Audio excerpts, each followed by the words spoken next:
저는 지난 여름에 LA에 우리 청국장 회사를 설립을 하러 갔는데, 내가 하여튼 나하고 노는 친구들이 있어. 한 남자들인데 한 5명 정도 되는데, 나만 가면 하여튼 회사를 다 때려치고 나하고 놀라고 아주 그런 친구들이 있어. 아주 친하죠.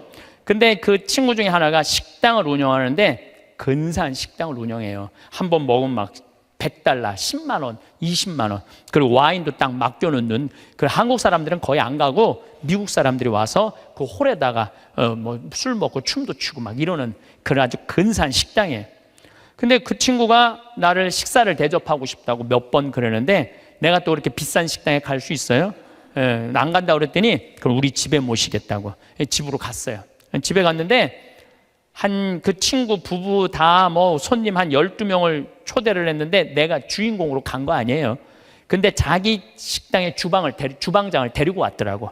근데 음식이 나오는데 기가 막히는 뭐 음식들이 나오는 거, 무슨 뭐 해갖고 정말 처음 본 음식, 비싼 음식들이 나오더라고요. 그런데 그 니콜라스라는 친구가 신부님이 특별히 오셨으니까 와인을 한 병 따겠다는 거예요.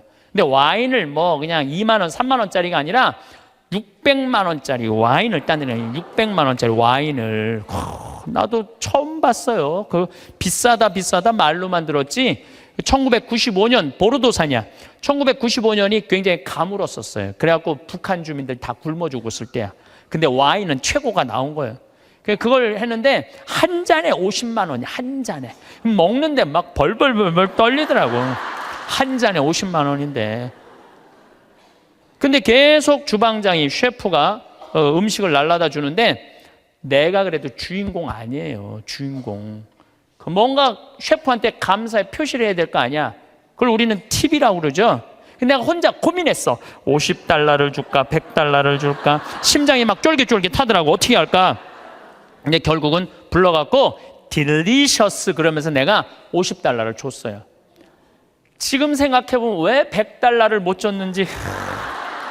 귀양 뽐낼 거면 확실하게 뽐내고 해야 되는 건데, 근데 그 $50를, 5만 원이죠. $50를 줬는데도 불구하고 그 셰프는 굉장히 고맙다고 그러더라고요. 굉장히 고맙다고. 근데 만약에 여러분들 그게 한 1,000만 원 넘는 식사였는데, 내가 그걸 얻어먹고 돈 한 푼 안 내고 팁 하나 안 내고 그냥 가면은요, 그분들 모르긴 해도 내 귀에다 대고 이랬을 거야. 아유, 정말 멋대가리 하나 없는 신부라고. 에? 그렇지 않겠어요? 그렇게 멋있게 했으면 그 주방 그 직원 데려다 했으면 줄 알아야지. 이건 비단 나한테뿐만 아니라 여러분들도 마찬가지야. 여러분들 인생을 살면서요, 버는 것도 중요하지만 쓰는 것도 중요해. 쓸 때 확실하게 써. 근데 만약에 내가 돈이 부족해, 그러면은 가만히 있어. 여러분들 안 쓴다고 누가 뭐라고 그럴 사람 하나도 없어요. 근데 우리나라 사람들은 쓰는 것도 아니고 안 쓰는 것도 아니고 내는 것도 아니고 안 내는 것도 아니고 그냥 사는 게 좀 짜증이 나요. 그래서 쓸 땐 사도 바오로가 뭐라 그래? 난 귀하게도 살 줄 알고 천하게도 살 줄 안다고 그러잖아요. 돈 안 쓴다고 누가 뭐라 할 사람 하나도 없어. 근데 쓸 때는 멋있게 써. 이게 왜 이런 문제가 생기냐면 내가 귀하다는 생각을 안 해서 그래요. 내가 귀하다는 생각.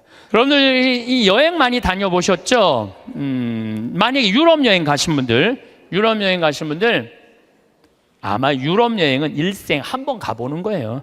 일생 한 번 가보는 여행이야. 한 400만 원 들여갖고 한 번 가보는데, 비행기 타고 럭셔리하게 파리에 도착했어. 도착을 했는데 딱 버스에 타니까 가이드가 딱 나타나더니 이렇게 말합니다. 이제 뭐 집에 들어가고 호텔에 들어가고 물은 어떻게 쓰고 뭐 이런 거죠. 여러 가지 얘기를 해요. 그러다가 갑자기 이런 말을 해요. 그런데 여행 다니면서는 팁이 중요하다고. 이렇게 여행 가방 올려다 주는 그 포토한테 $1 주시고, 호텔에서 나올 때 그 호텔 침대에다가 $1 내려놓고 나오시라고. 그럼 이때부터 갑자기 머리가 복잡해지는 거야.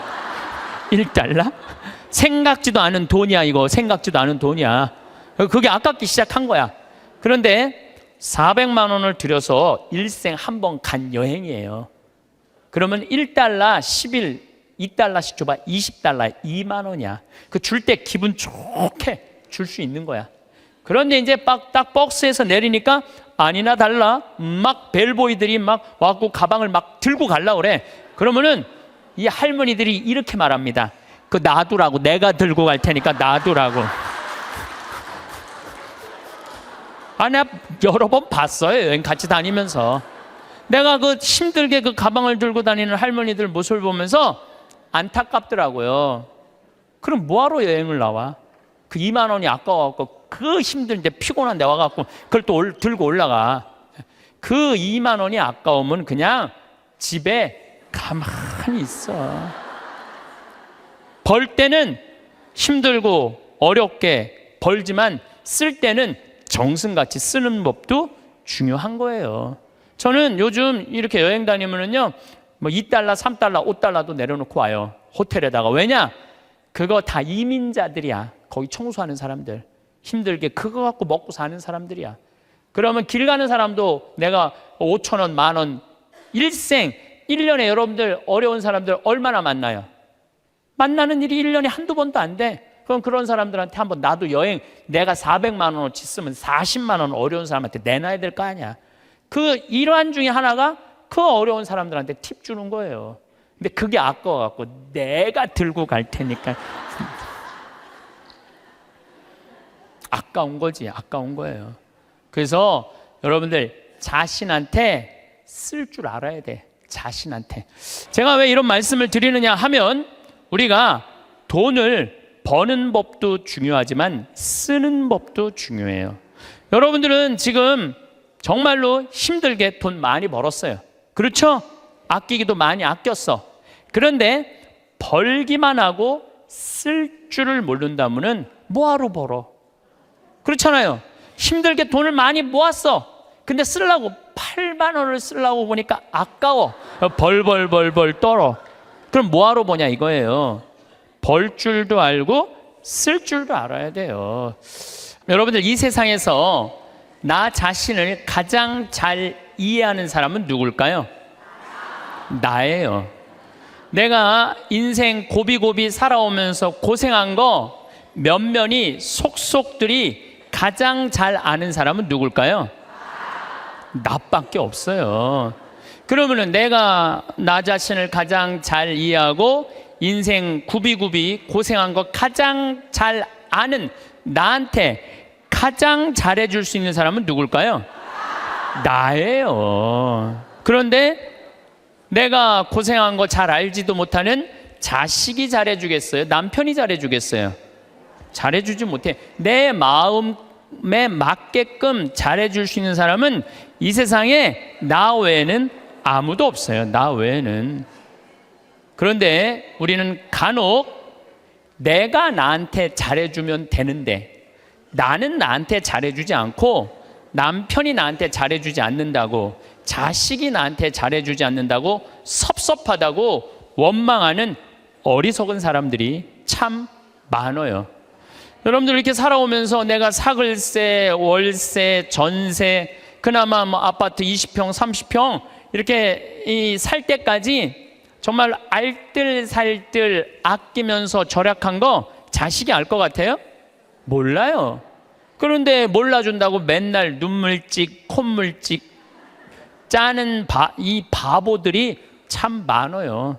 오늘 이후부터는 그런 거 섭섭하다고 말하지 마시고 누구한테 잘해주면 돼?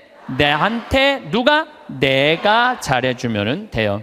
우리 평창은 화요일, 수요일 1박 2일 피정, 목요일 당일 피정, 금, 토, 일 2박 3일 피정을 해요.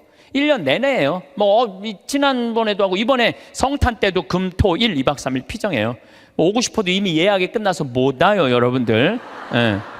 그런데 이 피정 오는 분들의 행복의 크기가 다 달라요. 누가 제일 행복한가 봤더니 금, 토, 일 2박 3일 피정 오시는 분들이 제일 행복해 해요. 왜 행복한가 봤더니 밥을 무려 6끼를 안 해요. 주부가 밥을 6끼 안 하면 행복할 것 같아, 안 행복할 것 같아요? 무조건 행복한 거예요. 무조건. 여기 이렇게 오신 분들 보니까 한 60대신 분들이 굉장히 많은데 30살서부터 시집 와갖고 60살까지 여러분들이 살림살이 하면서 밥하고 빨래하고 청소하고 애 낳고 애 길렀다면 여러분들은 한 달 가사 노동비를 따지면 한 달에 얼마치 일을 그동안 했느냐면은 350만 원어치 일을 했다고 그래.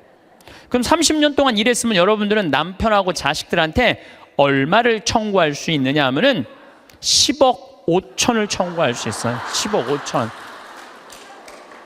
10억 5천 내놓으라고 그럴 수 있어요. 아니, 법원에 누가 해갖고 25년 동안 그거 해갖고 250만 원 해갖고 5억 청구해갖고 받은 사람이 판결이 나왔어요. 예. 그러면은 2박 3일 금, 토, 일 피정하는데 피정비가 얼마냐 하면은 8만 원이에요. 8만 원. 이틀 밤 자고 6끼 밥 먹고.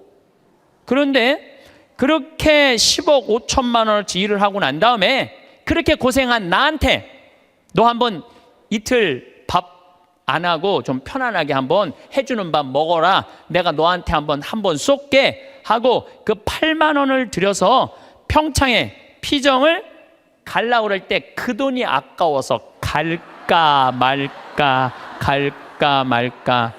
이렇게 망설이는 사람들이 많다는 거예요. 그러면서 나 고생하는 거 알아주는 사람 하나도 없다고 눈물 콧물 짤 거 없다 이거야. 그렇게 내가 10억 원 정도 일했으면 나한테 8만 원 정도 쓰는 거 아까워요 안 아까워요? 써. 그러니까 제발 원망하지 말고 본인을 위해서 쓰라는 거예요. 그리고 그 1박 2일 당일 금토일 피정 오시는 분들 중에 누가 제일 럭셔리한가 봤더니 금토일 2박 3일 오시는 분들이 제일 럭셔리해요. 왜 럭셔리한가 봤더니 설거지를 안 하잖아. 밥 먹고 우리 잠비아에서 온 커피가 있어요. 그 커피 뽑아서 강 내려다보는 데크에 앉아갖고 우아하게 그러니까 그 2박 3일 동안 피정 오시는 분들 이번에도 뭐 이 추운 12월 달에 왔는데도 나한테 이런 말을 해요. 신부님 너무 행복해요. 해준 게 아무것도 없는데 내가. 왜냐하면은 우리 또 생태마을에서 요즘 우리가 시래기 말라하고 시래기하고 된장국 끓여 우리 뭐 배추 무 얼마나 맛있어요. 그 자연 아주 정말로 유기농 식단으로 해주니까 요즘은 또 호박 싹 이렇게 했는데 너무너무 맛있더라고. 지금도 이제 주일날 나가면은 월요일, 화요일, 수요일 이럴 때는 요즘은 내가 이렇게 대림식이라고 강의 나오면은 그 손님을 안 받아요. 근데 지금 6분이 와 있는데 당일 온다 그러더니 일주일 있겠다는 거. 나한테 오늘 와서 막 신부님 여기 있고 싶다는 거. 아니 강의도 없고 텔레비도 없고 뭐가 좋아서 여기 계속 있겠다 그러니까 팝이 너무 맛있다는 거야. 팝이. 야, 주부한테는 이것만 해도 충분히 행복하구나 그런 생각이 들더라고요. 저는 22년 전에 평택 비전동 성당에 발령을 받아갔어요. 근데 발령 받자마자 주교님께서 2년밖에 안 됐는데 신설 성당인데 성당을 분가하라는 거예요. 뭐 우리 신부들이야 주교님이 명령을 내리면은 바로 해야죠. 그래서 진사리라는 곳에, 진사리는 어디냐면 평택 안성 인터체인지 바로 옆이 진사리예요. 거기서 이제 교우는 200명밖에 안 되는데 분가, 우리 성당은 3,500명 정도 있었는데 그중에 200명을 떼어서 분가를 하라는 거예요. 근데 그 교우들은 이 좋은 성당 놔두고 우리가 거울 나가느냐고 다 설득하고, 또 땅을 보니까 3,200평, 그 평택평야가 쫙 내려다 보이는 맨 꼭대기에 3,200평 땅이 나왔더라고요. 3,200평이면은 2,000평이 초등학교, 운동장, 건물 다 들어가는 게 2,000평이야 법적으로. 그러니까 초등학교 딱 보면 다 2,000평이에요. 그거 한 배 반만한 땅이 나왔어요. 16만 원에 22년 전에. 근데 뭐 신설성당에 뭐 돈이 어디 있어요. 그래갖고 이렇게 끌어모으고 저렇게 끌어모았는데도 돈이 2억이 부족하더라고. 그래서 내가 모시던 보좌 신부 때 모시던 본당 신부님한테 전화를 드렸어요. 신부님, 성당을 분가하라는 명령을 받았는데 땅을 살라고 그러는데 마음에 드는 땅이 나왔는데 2억이 부족하다. 2억을 좀 꿔줬으면 좋겠다. 근데 이 시부님이요, 단 1초도 주저하지 않으시고 내가 꿔줄게, 내일 와, 딱 그러시더라고요. 네. 내가 또 인간관계가 좋거든요. 그래서 이제 가갖고 다음날 31살, 32살에 22년 전이니까 2억을 이렇게 안주머니에 넣고 오는데 정말로 심장이 부들부들 하더라고요. 그래갖고 이제 갖고 와서 그 땅 계약을 다 했는데 상임위원들이 사기당했다는 거예요. 거기에 뭐 건물도 질 수 없고 신부님 사기당했다고 새벽 2시까지 막 뭐라고 그러더라고요. 참 답답하더라고요. 예. 근데 이제 내가 다 알아보고 조사해 본 결과 사기당한 게 아니다. 이렇게 저렇게 얘기를 하고 어쨌든 이제 그 마음고생을 다 하면서 땅을 다 샀어. 반대를 무릅쓰고. 그리고 1년이 지났는데 땅값이 16만 원짜리가 35만 원으로 뛴 거예요. 1년이 지났는데 그래서 그중에 800평을 팔아서 나한테 돈 꿔준 우리 김창림, 이제 돌아가셨죠. 김창림 필리포 시부님한테 2억을 돌려줬어요.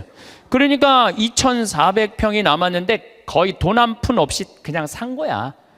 그런데 지금은 거기에 아파트가 다 들어왔어요. 아파트가 다 들어왔는데 2,400평이니까 주차 걱정을 해. 좁은 공원, 그냥 그 동네에 공원이 생긴 거. 그래서 무슨 들은 얘기로 내가 들은 얘기니까 카페를 차려갖고 얼마나 근사하게 지냈는지 모른다는 얘기를 들었어요. 그런데 내가 그렇게 마음고생하고 성당터 마련한 거 아무도 몰라.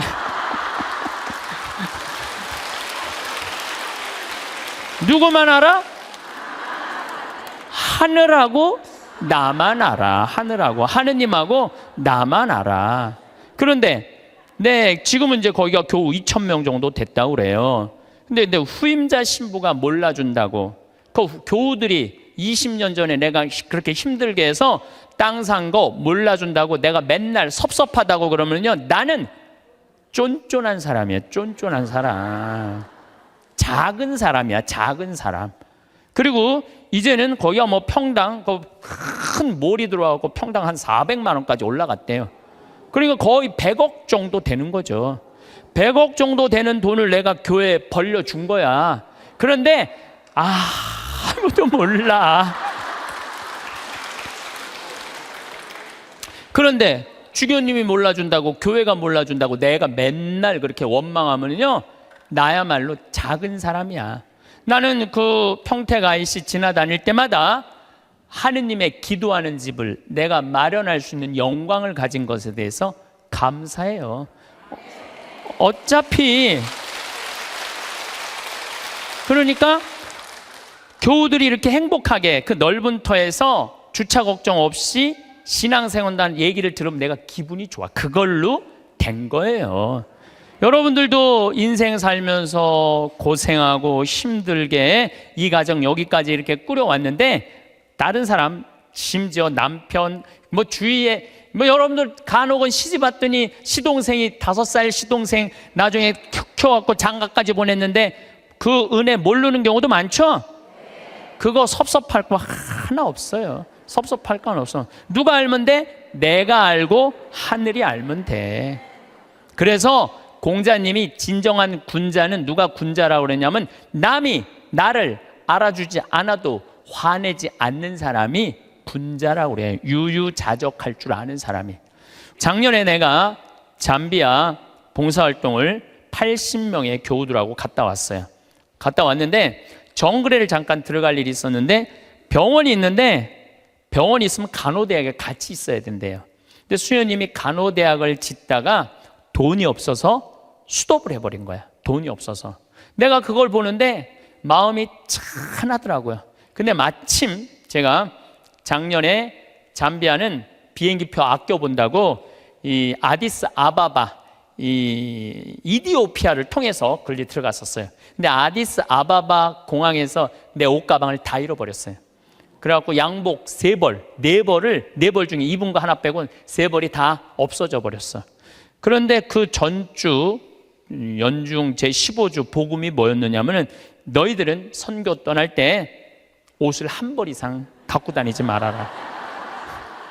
1벌 이상 갖고 다니지 말아라. 식량 자루나 돈주머니도 갖고 다니지 말아라. 근데 예수님이 거기다 신발은 신고 가라고 또 써 있어. 성서에 참 신발은 신고 가라 그랬거든요. 근데 나는 잠비아 미국 강의 다닌다고 옷을 4벌, 양복을 4벌. 내가 너무너무 부끄러웠어, 내 자신한테. 그래서 저는요 지금도 양복을 한 달에 1벌만 입어요. 안 갈아입어. 이제 안 갈아입어. 작년에 내가 그 배운 깨달음으로 안 갈아입어. 너무 좋더라고. 한 달에 1벌만 입고 다니니까 참 좋더라고요. 그런데 문제는 한국에 딱 돌아왔는데 내가 양복만 많은 게 아니야. 내 통장을 보니까 책 팔은 인세가 2억이 들어와 있는 것. 2억. 내 통장에. 나 돈 막 하는 사람이에요. 근데 내가 그 돈이 뭐가 필요해? 마누라가 있어? 자식이 있어. 그래서 수녀님한테 전화했어요. 잠비아로. 수녀님, 내가 간호대학 져둘 테니까 간호대학 마저 지라고. 그래갖고 돈을 막 작년에 보냈어요. 계속 2천만 원, 5천만 원씩 계속.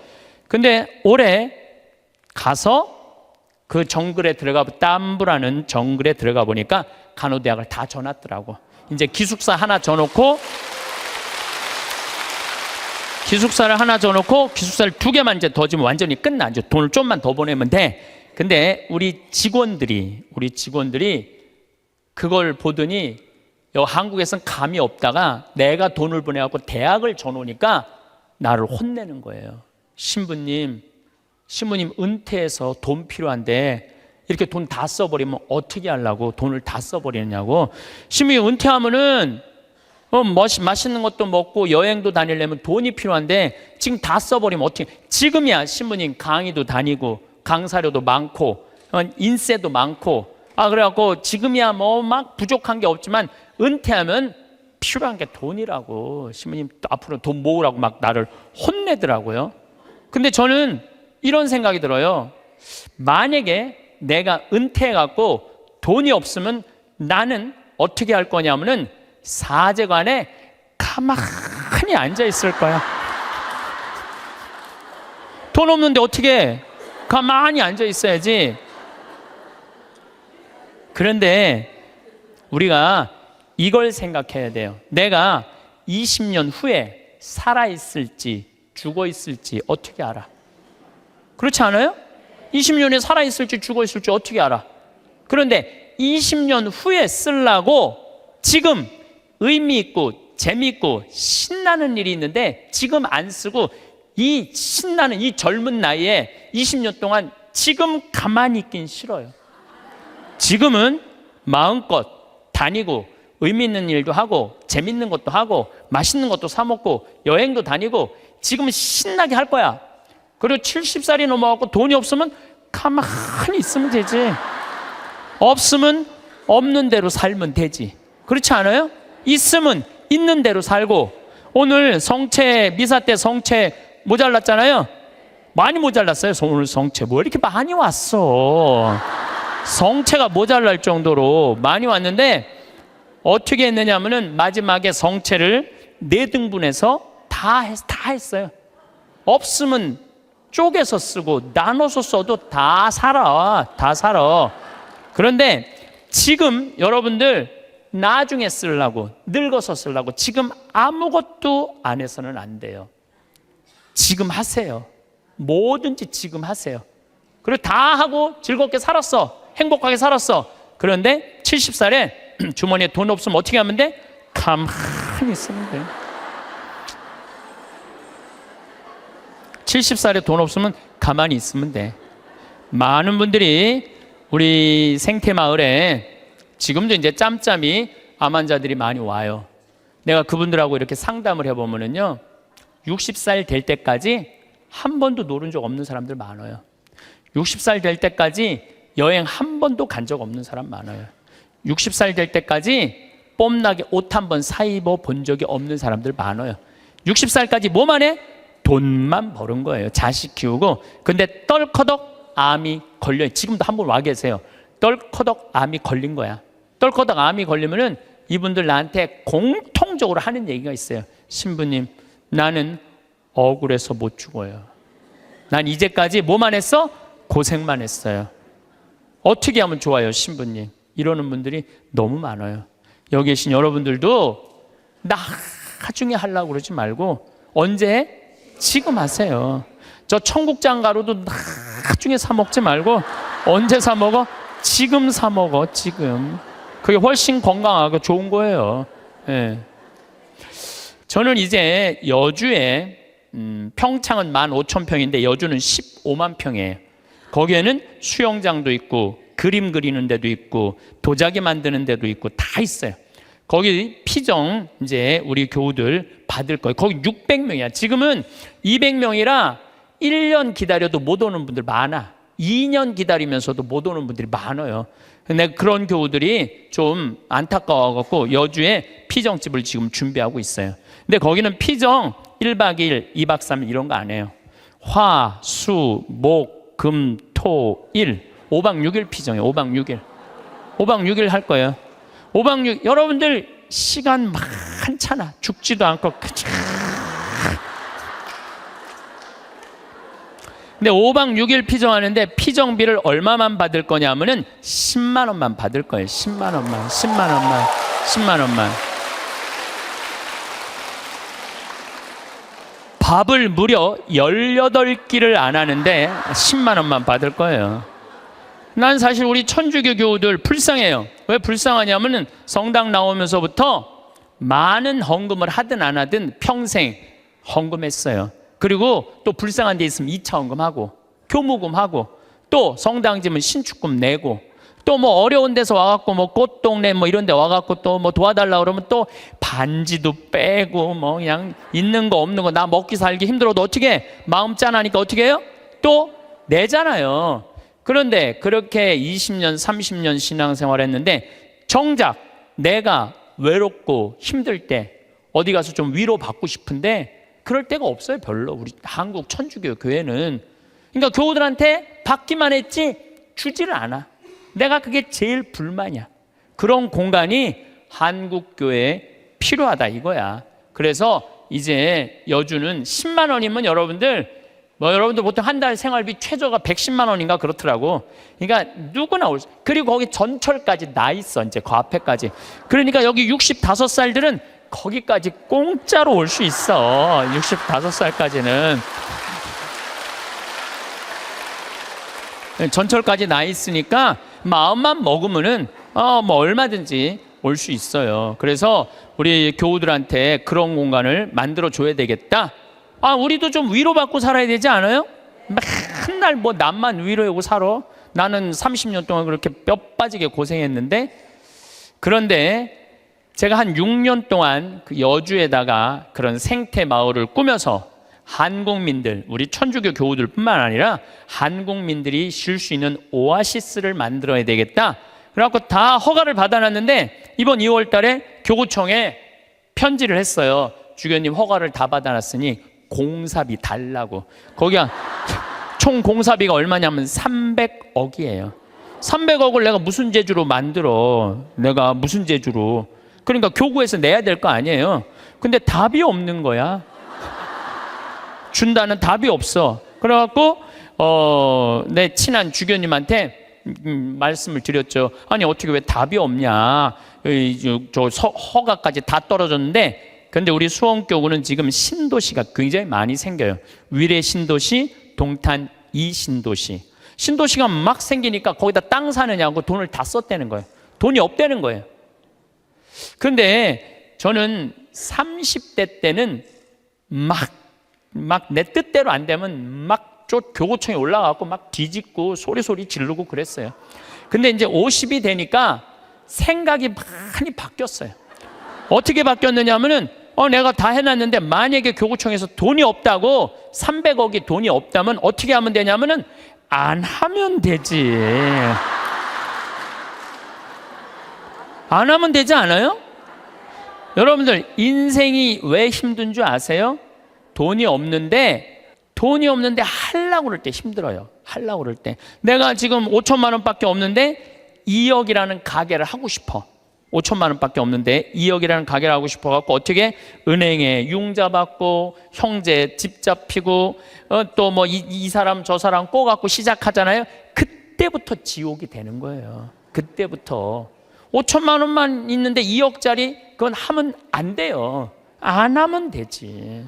그래서 내가 주교님한테 편지했어요. 주교님, 저는 하느님의 집을 지면서 기쁨을 잃어버리고 싶지 않다고. 그래서 지금 교구가 여러 가지 어려움이 있으니까 나중에 하자고. 지금 편안하게 마음 먹자고. 그랬더니 주교님이 저한테 답장했어요. 딱 한 줄 보냈어. 참 고맙다. 이렇게. 네. 그래서 이제 접기로 이제 마음 먹었어요. 접기로 마음을 먹었는데 잠비아에 농업대학 하라고 100억을 봉헌하신 우리 할머니죠. 나는 할머니라고 안 그러는데 그냥 100억을 봉헌했어요. 벌써 3년 전에. 3년 전에 이제 그분하고는 가능한 한 한 달에 한 번 정도 밥을 먹는데 이제 밥을 먹으면서 이런 얘기 저런 얘기 사는 얘기를 하면서 내가 이제 여주에 생태마을을 꾸밀려고 그러는데 교구가 지금 뭐 신도시 성당터 산다고 돈이 없다고 좀 어려워하더라. 이런저런 얘기를 하는데 하루는 우리 이 자매님하고 서울 경복궁 구경을 가는데 신부님 서울 구경 가는 길에 잠깐 남산 밑에 경리단길 요즘 뜨는 데 있죠. 경리단길에 집터를 하나 보자는 거예요. 밑에 삼성 미술관도 있고 뭐 LG 뭐 회장집도 있는데 그 맨 경치가 아주 기가 막혀 한강 다 보이는 그 경리단길에 땅을 한 200평 보여주면서 신부님 이거 봉헌할 테니까 신부님 이거 하라는 거야. 그래갖고 거기가 평당 한 평에 6천만 원이야. 한 평에 근데 200평. 근데 며칠 전에 무슨 공시지가 이런 게 나오는데 123억이 나왔더라고. 그 시세 그게 123억짜리를 봉헌을 하신 거예요. 우리 교우들 쉬는데 그거 신부님 이거 갖고 꾸미는데 좀 이렇게 미천하시라고. 그래갖고 내가 또 이제 주교님한테 가서 아니 이거 저 봉헌을 했는데 이거 어떻게 하면 좋으냐고. 그러더니 우리 주교님께서 아우 그럼 우리 하자고. 이렇게 봉헌한 분이 있으니까 난 또 하자고 그러면은 하면 돼. 또 하자고 그러면 하면 돼. 그래서 아마 이제 곧 이제 그 시작이 되면 3년 후 정도면은 우리 교우들이 이용하실 수 있을 거라고 생각을 합니다. 뭐 어느 교구에 뭐 우리 교구 얘기예요. 우리 수원교구 얘기인데 한 본당에 금융업을 하는 회장님이 있었나 봐. 나한테 돈을 맡기면은 내가 15% 이자 주겠다고. 여러분들 내가 평화방송에 수도 없이 얘기했어요. 여러분 인생이 왜 괴로운지 알아요?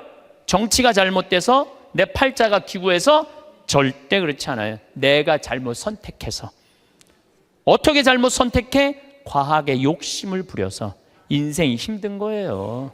그런데 이분은 15% 이자 준다고 교우들을 꼬신 거야. 그래갖고 막 1억씩 5천만 원씩 막 맡겨갖고 그 사람이 300억을 끌어모았대요. 그런데 지금 우리나라 법정이자가 1.25%예요. 은행에다가 1억을 맡기면 1.25%면 10만 4천 원 이자 받아 한 달에 1억. 그래서 요즘은 어떤 자식이 효자래요? 3억 엄마 이거 써 그러갖고 3억 주는 자식이 효자가 아니래. 한 달에 그저 100만 원씩 용돈 주는 자식이 효자래. 3억 주는 자식이 효자가 아니라 3억 줘봤자 은행에서 30만 원밖에 못 받아요. 3억 줘봤자. 그러니까 이 사람한테 맡기면은 15%니까 125만 원을 받을 수 있는 거야. 1억만 맡겨도. 그러니까 사람들이 정신이 나왔고 그 사람한테 전래분과장이라는데 다 갖다 맡긴 거예요. 한 3-4달은 이자가 나왔는데 그 다음에 어떻게 못 나와요. 그래갖고 망해갖고 이분 지금 감옥에 가 있대요. 그러면은 5천만 원 1억씩 맡긴 사람들은 이 사람들은 돈 써보지도 못하고 하늘에 날아간 거예요. 허공에 날아간 거예요. 그렇지 않아요? 그러면은 15% 이자 주겠다고 꼬신 이 전래분과장이 나빠요? 15% 이자 받아먹겠다고 맡긴 사람이 나빠요? 둘 다 나빠. 둘 다. 여러분들 오늘 이후부터 경제 성장이 2% 이상 안 되면은 2% 이자 주는 데 없어요. 경제성장이 3% 되면은 3% 이자야. 경제성장이 3%인데 5% 이자 준다 그러면 이건 의심해 봐야 돼요. 근데 경제성장이 3%인데 10% 이자 이율이 나온다? 이건 100% 사기라고 보면 돼. 15% 이자 준다? 150% 사기라고 생각하면 돼.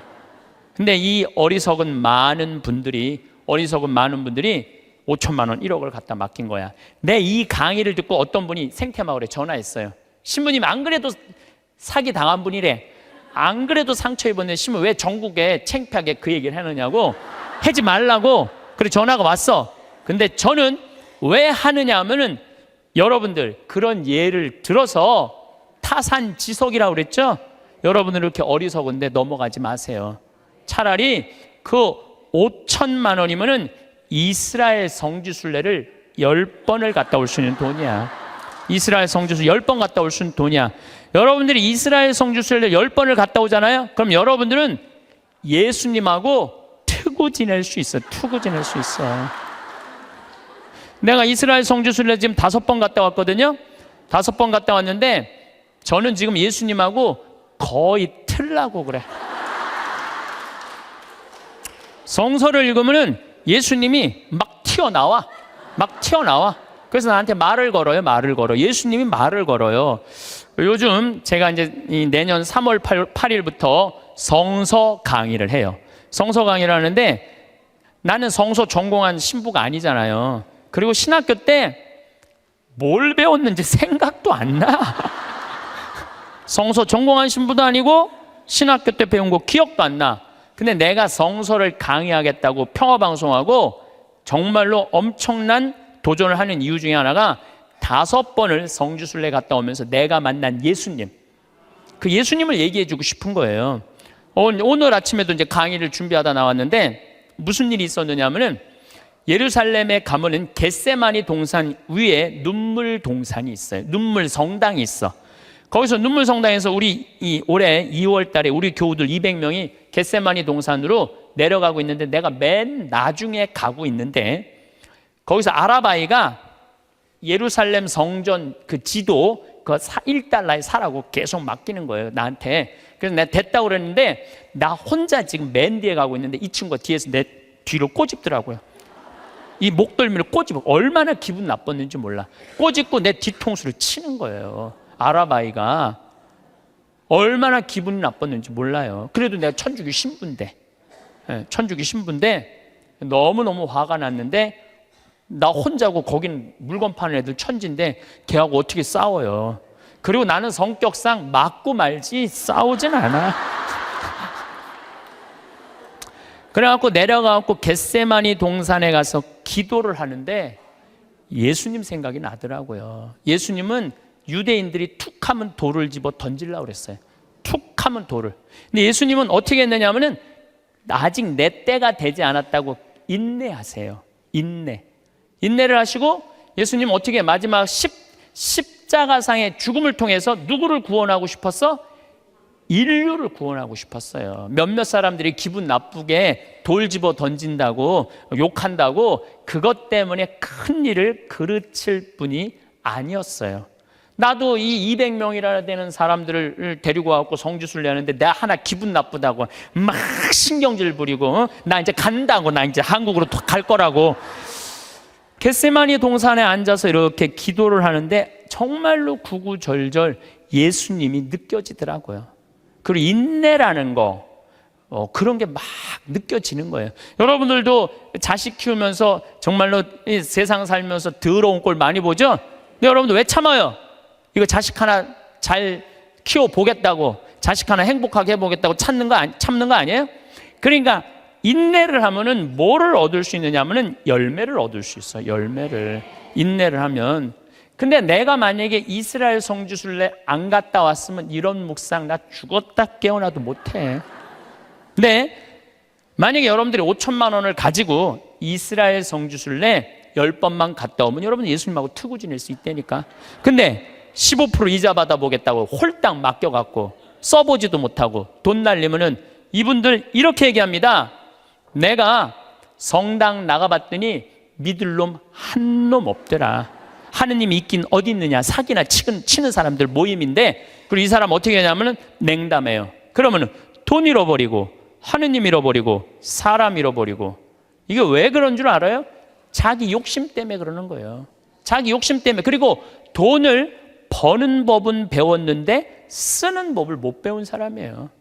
돈을 버는 법은 배웠는데 어떻게 써야지 의미 있고 행복하게 쓰는지 모르는 사람들이 내가 보기엔 대한민국에서 천지야. 돈 쓸 줄 모르는 사람들이. 나는 어쨌든 성당터 또 그 다음 성당도 2,400평 성당터 해갖고 지금 아주 공원 같은 성당 돼 있어요. 그러니까 나는 내가 수고한 거 누가 알아? 하늘이 알고 내가 알아. 그래서 나는 지난 12월 6일 날도 이선희 콘서트 갔다 왔어요. 누구 돈으로? 내 돈으로. 그리고 지난주는 우리 이제 그 이선희 콘서트는 우리 직원들 50대 된 직원들 하고 갔다 왔고, 지난주는 충무 아트센터에 몬테크리스토라는 뮤지컬을 30대 직원들하고 갔다 왔어요. 서울, 우리는 평창이니까 무조건 대전, 서울 이런 데 오는 거예요. 서울 와갖고 또 충무 아트센터 보니까 신당동 떡볶이집 있더라고. 그래서 떡볶이 먹고 멋있게 커피 한 잔 마시고 몬테크리스토 백작 보고, 그리고 집에 새벽 1시에 들어갔어요. 그러니까 많은 분들이 저한테 이래, 신부님 맨날 강의만 다니고 힘들어서 어떻게 하느냐고. 나 짬짬이 알아서 잘 놀아요. 맨날 강의만 다니면 나 미칠지도 몰라. 짬짬이 알아서 놀아요. 저만 그런 게 아니라 여러분들도 그렇게 살으셔야 돼. 부처님이 이런 말씀을 하세요. 지나친 고행은 사람을 고통스럽게 한다는 거예요. 그 다음 지나친 쾌락은 사람을 망가뜨린다는 거예요. 그러니까 놀 줄도 알고 쓸 줄도 알고 인내할 줄도 알고 그렇게 살아야 돼. 어쨌든 누구한테 잘해줘야 되느냐면은 나한테 잘해줘야 돼요. 내가 행복해야지 누구도 행복하게 해줄 수 있어, 남도 행복해 줄 수 있어요. 맨날 자기가 영혼이 찌그러지면은 남편 욕하고 자식 욕하는 거야. 근데 내가 8만 원 들여서 평창 생태마을 피정 딱 갔다 와서 다음날 아침에 기분 좋게 음식 해줄 수 있어요. 그러니까 오늘 이후부터 누구한테 잘해줘? 나한테 잘해주세요. 사람은 누구나 누구에게든 인정받고 싶어 합니다. 내가 소중한 존재라는 것을, 내가 의미 있는 사람이라는 것을 누군가 알아봐 주길 바랍니다. 그래서 우리는 때로 애쓰고, 때로 기다리고, 때로 상처받습니다. 왜 아무도 나를 제대로 이해해 주지 않는 걸까요? 왜 내 마음을 알아주는 사람이 없는 걸까요? 그 질문 앞에서 우리는 외롭고 서글픕니다. 밤이 깊어질수록 그 외로움은 더 커지고 혼자라는 생각이 마음을 무겁게 짓누릅니다. 하지만 시간이 지나면서 조금씩 깨닫게 됩니다. 세상에서 나를 가장 잘 아는 사람은 결국 나 자신뿐이라는 사실을, 내가 어떤 순간에 가슴이 뛰었는지, 어떤 말에 상처를 받았는지, 어떤 아픔을 견뎌냈는지 가장 생생하게 기억하는 사람은 바로 나입니다. 고비마다 흘린 눈물의 의미를, 밤을 지새우며 고민했던 그 무게를, 그럼에도 다시 일어섰던 그 용기를 누구보다 잘 아는 사람도 나입니다. 그 모든 순간을 함께한 사람은 오직 나뿐입니다. 다른 사람들은 내 삶의 표면만을 봅니다. 그들은 내가 웃는 모습을, 괜찮다고 말하는 모습을, 담담하게 지내는 모습을 봅니다.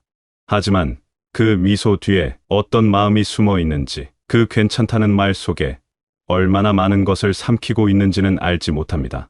그들이 몰라서가 아닙니다. 그저 누구도 다른 사람의 내면 깊은 곳까지 들여다볼 수 없기 때문입니다. 우리는 모두 각자의 세계에 살고 있고, 그 세계의 가장 깊은 곳은 자신만이 갈 수 있는 곳입니다. 그럼에도 우리는 계속 기대합니다. 가족이 나를 알아주길, 친구가 나를 이해해 주길, 누군가 내 마음을 헤아려 주길 바랍니다. 그리고 그들이 그렇게 해주지 않을 때 실망하고 서운해합니다. 마치 그들이 나를 위로해야 뇌가 편안해질 수 있고, 그들이 나를 인정해야 뇌가 같이 있어줄 수 있다는 듯이 말입니다. 하지만 그 기대는 결국 우리를 더 외롭게 만들 뿐입니다. 우리는 종종 자신의 행복을 다른 사람에게 맡깁니다. 누군가 나를 따뜻하게 대해야 내가 평안할 거라 믿습니다. 누군가 나를 칭찬해야 내가 괜찮은 사람이라 느낄 거라 생각합니다. 그래서 우리는 기다립니다. 누군가 먼저 다가와 주길, 누군가 먼저 알아봐 주길, 누군가 먼저 손을 내밀어 주길 기다립니다. 그 기다림 속에서 우리는 점점 더 작아지고 점점 더 의존적이 됩니다. 하지만 그 기다림은 때로 너무 깁니다. 그리고 그 기다림 끝에 오는 것은 기대했던 위로가 아니라 더 깊은 허전함일 때가 많습니다. 다른 사람들은 자신의 삶을 살아가느라 바쁩니다. 그들도 자신의 마음을 돌보기에 벅찹니다. 그들이 나를 살피지 못하는 것은 무심해서가 아니라 그들 역시 자신을 돌보는 일에 익숙하지 않기 때문입니다. 그들도 누군가 자신을 알아봐 주길 바라며 살아가고 있습니다. 그렇다면 우리는 어떻게 해야 할까요? 계속 기다려야 할까요? 계속 누군가에게 기대를 걸어야 할까요? 아닙니다. 이제는 방향을 바꿔야 합니다. 세상이 나에게 잘해주기를 바라지 말고 내가 나에게 잘해주는 법을 배워야 합니다. 이것이 진정한 성숙입니다. 이것이 진짜 어른이 되는 길입니다. 진짜 어른이 된다는 것은 내 마음을 스스로 돌볼 줄 안다는 뜻입니다. 누군가 위로해주지 않아도 스스로를 다독일 수 있고, 누군가 인정해주지 않아도 내 가치를 믿을 수 있고, 누군가 이해해주지 않아도 나 자신을 받아들일 수 있는 사람이 되는 것입니다. 그것은 외로움을 견디는 법이 아니라 진정한 평화를 찾는 법입니다. 처음에는 낯설 수 있습니다. 스스로에게 다정하게 말을 거는 것이, 스스로를 위로하는 것이 어색하고 쑥스러울 수 있습니다. 그동안 우리는 자신에게 엄격했고, 자신에게 냉정했고, 자신에게 인색했습니다. 잘한 일은 당연하게 여기고, 못한 일은 크게 자책했습니다. 다른 사람에게는 관대하면서도 나에게는 가혹했습니다. 남들에게는 쉽게 용서하면서도 나에게는 용서하지 못했습니다. 하지만 이제는 그 태도를 바꿔야 합니다. 내가 나에게 가장 따뜻한 사람이 되어야 합니다. 내가 나에게 가장 다정한 친구가 되어야 합니다. 내가 나를 가장 먼저 이해하고, 가장 먼저 위로하고, 가장 먼저 격려하는 사람이 되어야 합니다. 다른 누구도 아닌 내가 나의 가장 든든한 편이 되어야 합니다. 그렇다고 해서 다른 사람들이 중요하지 않다는 뜻은 아닙니다. 여전히 우리는 관계 속에서 살아가고, 여전히 다른 사람들의 사랑과 지지가 필요합니다. 다만 그것이 내 삶의 전부가 되어서는 안 된다는 것입니다. 다른 사람의 평가가 나를 규정하지 않고, 다른 사람의 태도가 내 가치를 결정하지 않습니다. 내 가치는 내 안에 이미 존재합니다. 내 가치는 이미 내 안에 있습니다. 내가 지금까지 살아온 모든 순간 속에 있습니다. 넘어졌다가 다시 일어선 그 순간들, 포기하고 싶었지만 버텨낸 그 시간들, 아무도 몰랐지만 혼자 견뎌낸 그날들 속에 내 가치가 있습니다. 그 모든 것이 지금의 나를 만들었고, 그것이 바로 내 가치입니다. 이제는 타인의 말보다 내 마음의 목소리를 들어야 합니다. 남들이 뭐라고 하든 내가 나를 어떻게 대하느냐가 더 중요합니다. 세상이 나를 어떻게 보든 내가 나를 어떻게 바라보느냐가 더 중요합니다. 내 삶의 주인공은 나이고, 내 마음을 가장 먼저 챙겨야 할 사람도 나입니다. 오늘 하루 나를 위해 좋은 말을 한마디 건네보세요. 괜찮아. 지금까지 잘 버텨왔어. 힘들었지만 그래도 여기까지 왔어. 완벽하지 않아도 괜찮아. 충분히 잘하고 있어. 이런 말들을 나 자신에게 해주세요. 처음에는 어색하고 어색하다가도 조금씩 익숙해지면 그 말들이 마음에 스며들기 시작합니다. 그리고 그 말들이 진짜 힘이 된다는 것을 느끼게 됩니다.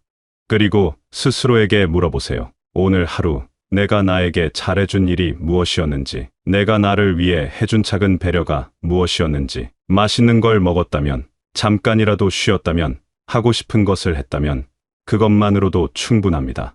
그 작은 것들이 쌓여서 나를 사랑하는 습관이 됩니다. 자신을 돌보는 일은 거창한 것이 아닙니다. 매일 특별한 일을 해야 하는 것도 아닙니다. 작은 것들의 반복입니다. 내 몸이 피곤해하면 쉬어주는 것, 내 마음이 힘들어하면 위로해주는 것, 내가 무언가를 원하면 그것을 들어주려 노력하는 것. 이런 작은 행동들이 쌓여서 나를 사랑하는 법이 됩니다. 그리고 그것이 바로 나를 지키는 힘이 됩니다. 그렇게 스스로를 안아주는 순간 삶은 비로소 고요하고 따뜻해집니다. 세상은 여전히 바쁘고 사람들은 여전히 자신의 일에 몰두하지만 내 안은 평화롭습니다. 누군가 나를 알아주지 않아도 괜찮습니다. 내가 나를 알고 있으니까요. 누군가 나를 위로해주지 않아도 괜찮습니다. 내가 나를 위로할 수 있으니까요. 이것이 진정한 자유입니다. 이것은 외로움을 참는 법이 아닙니다. 이것은 진정한 평화를 찾는 법입니다. 누군가에게 의지하지 않고도 평안할 수 있는 힘, 누군가의 인정 없이도 괜찮을 수 있는 힘, 그것이 바로 스스로를 사랑하는 힘입니다. 그 힘은 누구도 빼앗아갈 수 없습니다. 그것은 오직 내 것이고 언제나 내 안에 있습니다. 물론 쉽지 않습니다. 평생을 남들의 시선을 의식하며 살았는데 갑자기 그것을 내려놓는다는 것이 어려울 수 있습니다. 하지만 조금씩 천천히 시작하면 됩니다. 하루에 한 번이라도 나를 위한 시간을 갖는 것부터 시작하면 됩니다. 그 시간이 조금씩 늘어나고 그것이 습관이 되면 삶이 달라집니다. 그 시간은 아주 짧아도 괜찮습니다. 창밖을 바라보며 멍하니 있는 시간, 좋아하는 음악을 듣는 시간, 그냥 아무것도 하지 않는 시간. 그 시간 속에서 나는 나 자신과 만납니다. 바쁜 일상 속에서 잊고 있던 내 마음과 만납니다. 그 만남이 소중합니다. 그 만남이 나를 다시 살아있게 합니다. 그리고 그 마음에게 물어보세요. 지금 어떤 기분인지, 무엇이 필요한지, 무엇을 원하는지 그 답이 바로 들리지 않아도 괜찮습니다. 계속 물어보세요. 계속 귀를 기울이세요. 그러다 보면 언젠가는 내 마음의 진짜 목소리가 들리기 시작합니다. 그 목소리는 조용하지만 명확합니다. 그 목소리는 내가 정말 원하는 것이 무엇인지 알려줍니다. 그 목소리를 따라가세요. 다른 사람들이 뭐라고 하든 내 마음이 원하는 것을 해주세요. 그것이 나를 사랑하는 첫걸음입니다. 내 마음을 존중하고 내 마음을 우선순위에 두는 것. 이기적인 것이 아닙니다. 이것은 나를 지키는 일입니다. 이것은 나를 살아있게 하는 일입니다. 나를 지킬 수 있어야 다른 사람도 제대로 사랑할 수 있습니다. 내가 텅 비어 있으면 다른 사람에게 줄 것도 없습니다. 내가 행복해야 다른 사람에게도 행복을 나눠줄 수 있습니다. 내가 평화로워야 다른 사람에게도 평화를 전할 수 있습니다. 나를 사랑하는 것은 다른 사람을 사랑하기 위한 첫 단계입니다. 그러니 나를 사랑하는 것은 이기적인 일이 아니라 필요한 일입니다. 나를 돌보는 것은 사치가 아니라 필수입니다. 나에게 잘해주는 것은 특별한 날에만 하는 것이 아니라 매일 해야 하는 일입니다. 매일 조금씩 꾸준히 나를 사랑하는 연습을 해야 합니다. 여러분은 지금까지 충분히 잘해왔습니다. 힘들 때도 있었고 지칠 때도 있었지만 그래도 여기까지 왔습니다. 그것만으로도 여러분은 대단한 사람입니다. 완벽하지 않아도 괜찮습니다. 부족한 부분이 있어도 괜찮습니다. 여러분은 지금 이 모습 그대로 충분히 소중합니다.